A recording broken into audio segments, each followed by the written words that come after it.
Hello everyone, in this video I will show you how to get multi-snap option back on Snapchat.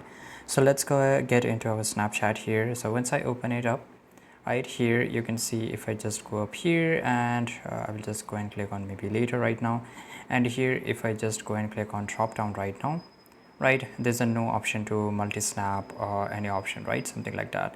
So here how I can get multi-snap feature here, so that is really interesting to know that. So maybe you have to just go and try to reinstall the Snapchat here.